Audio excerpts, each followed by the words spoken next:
आरकेपी online कक्षा में आपका स्वागत है। बेटा, हम पढ़ रहे थे वाक्य। ठीक है, हमने पिछली वीडियो में वाक्य पढ़ा। आज हम पढ़ेंगे वाक्य के भेद। तो हमने वाक्य किया था कि शब्दों के सार्थक और व्यवस्थित समूह जो हमें एक स्पष्ट व सीधा अर्थ प्रकट करें उसे वाक्य कहते हैं। वाक्य के भेद दो आधारों पर बांटे जाते हैं, अर्थ के आधार पर और रचना के आधार पर। अर्थ के आधार पर और रचना के आधार पर। तो आज हम करेंगे अर्थ के आधार पर वाक्य के भेद। क्या करेंगे हम? आज अर्थ के आधार पर वाक्य के भेद करेंगे बेटा। अर्थ के आधार पर यानी कि जब हम किसी वाक्य को पढ़ें, यानी कि पढ़ने से या सुनने से उस वाक्य का हमारे मस्तिष्क ने क्या अर्थ ग्रहण किया। ध्यान देना है अर्थ के आधार पर वाक्य के भेद में कि हमने जो पढ़ा, हमने जो सुना, हम उस वाक्य का हमारे मस्तिष्क में क्या अर्थ गया। तो इस आधार पर वाक्य के 8 भेद होते हैं। कितने भेद होते हैं बेटा? 8 भेद होते हैं। आज हम क्या करेंगे? अर्थ के आधार पर वाक्य के भेद, यानी कि वाक्य के भेद दो आधारों पर किए जाते हैं, अर्थ के आधार पर और रचना के आधार पर। अर्थ के आधार पर हम आज पढ़ेंगे। अर्थ के आधार पर वाक्य के 8 भेद होते हैं, यानी कि हमारे सामने जब कोई सेंटेंस आता है, जब कोई वाक्य आता है, तो हमें वह सुन करके 8 तरह के अर्थ हमारे अंदर ग्रहण होते हैं। यानी कि हमें पता चलता है कि यह वाक्य किस प्रकार का है, कौन सा अर्थ दे रहा है, और वो अर्थ किन में से, इन 8 में से देगा। तो अब हम पढ़ते हैं अर्थ के आधार पर वाक्य के भेद बेटा। यानी कि हमारा पहला भेद है विधानवाचक वाक्य। विधानवाचक वाक्य का मतलब क्या होता है कि ऐसा वाक्य जिसमें एक ही उद्देश्य हो, एक ही विधेय हो और बिल्कुल सामान्य सा कथन हो। सामान्य कथन विधानवाचक वाक्य के अंतर्गत आते हैं। जैसे सूर्य पूर्व दिशा से उदय होता है। सूर्य पूर्व दिशा से उदय होता है, यानी कि सामान्य सा कथन होता है, एक उद्देश्य और एक विधेय होता है। आगे देखिए, हमारा दूसरा है प्रश्नवाचक वाक्य। प्रश्नवाचक वाक्य क्या होता है बेटा कि जब हम किसी वाक्य को सुनते हैं, यानी कि प्रश्नवाचक वाक्य को सुनेंगे, इसमें प्रश्न करता है, प्रश्न होता है जिसका उत्तर हम देने में सक्षम हो। संज्ञा सर्वनाम के माध्यम से हम उसका, या विशेषण के माध्यम से उसका उत्तर देने में सक्षम हो। जैसे कि आप कहाँ रहते हो, तुम कितने भाई बहन हो। तो इस प्रकार से, और लास्ट में प्रश्नवाचक चिन्ह लगता है। तो ध्यान देना है कि प्रश्नवाचक वाक्य क्या होता है कि जिस वाक्य के अंतर्गत प्रश्न पूछा जाए और अंत में प्रश्न सूचक चिन्ह हो। फिर आपका है तीसरा नकारात्मक वाक्य। नकारात्मक वाक्य यानी कि निषेधात्मक वाक्य भी कहते हैं हम इसे। इसमें क्या होता है कि नहीं, मत और निषेध, इन शब्दों का प्रयोग होता है। न, नहीं, मत और निषेध, मना करना अर्थ में। यानी कि उसने खाना नहीं खाया। धूम्रपान निषेध है, ठीक है। वहां मत जाना, मत यानी कि क्या है, नकारात्मक किसी चीज को मनाही की जाती है। नहीं का अर्थ होता है न होता है, ना होता है, निषेध होता है।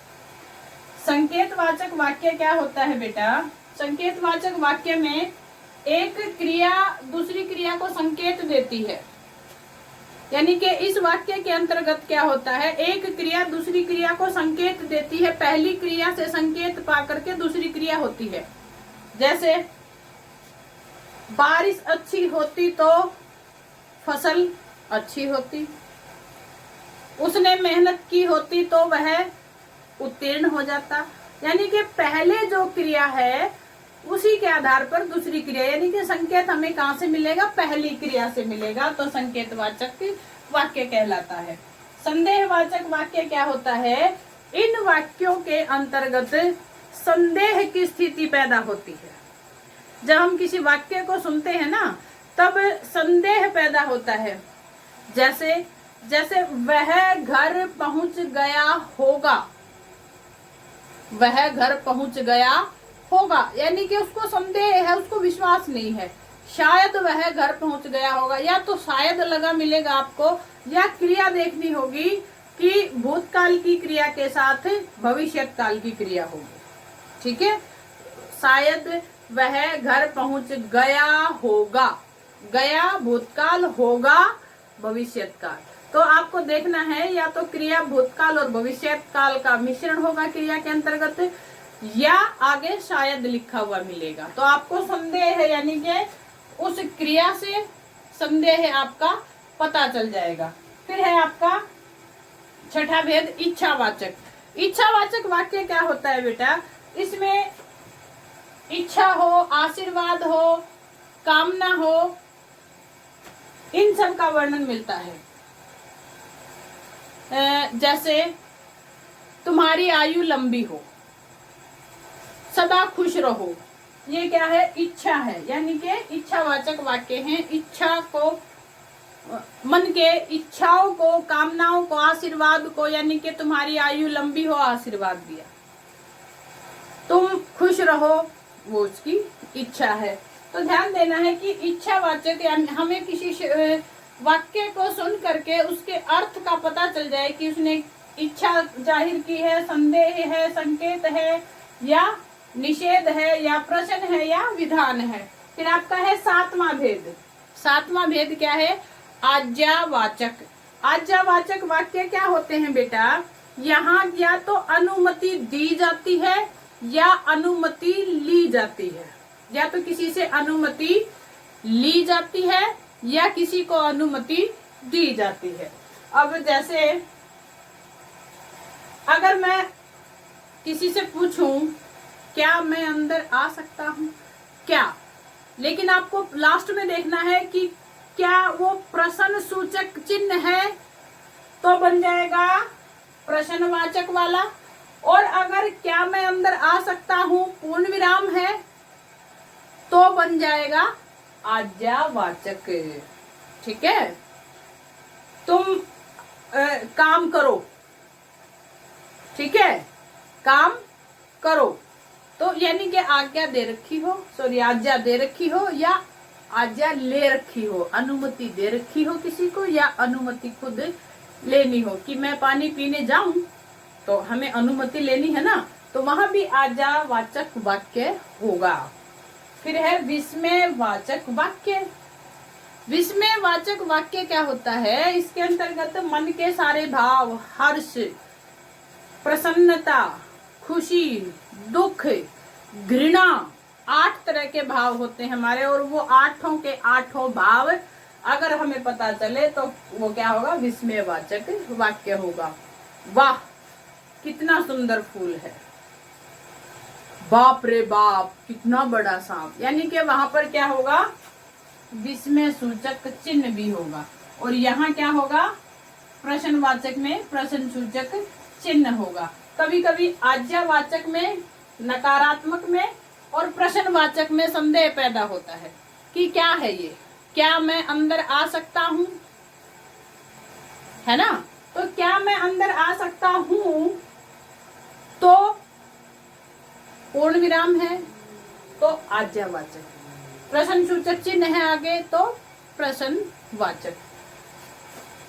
उधर मत जाओ, जाओ मत भी लिखा हुआ है, निषेध भी है, और जाओ, हमें यहाँ पर क्रिया देखनी होगी। अगर आज्ञा होगी तो क्रिया अंत में ओ ए आएगा, और अगर वैसे नकारात्मक होगा तो क्या होगा, वहां पर साधारण सा सेंटेंस, साधारण सी क्रिया होगी। ध्यान देना है, नकारात्मक में न, नहीं, मत, निषेध होता है, और आज्ञा में मत हो सकता है, मत शब्द का प्रयोग हो सकता है, लेकिन क्या होगा, उसके अंतर्गत आपको क्रिया को देखना होगा।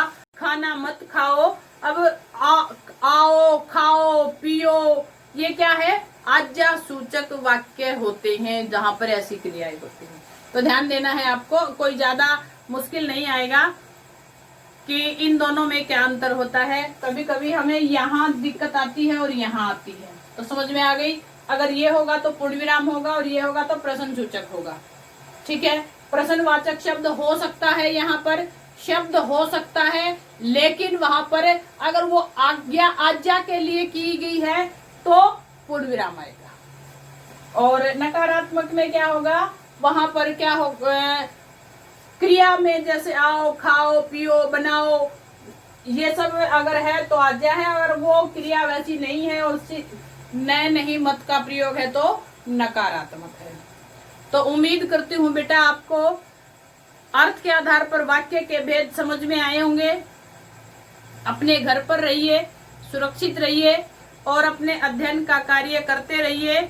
इसी प्रकार से आप अपने हिंदी विषय को रुचि के साथ पढ़ते रहिए। धन्यवाद।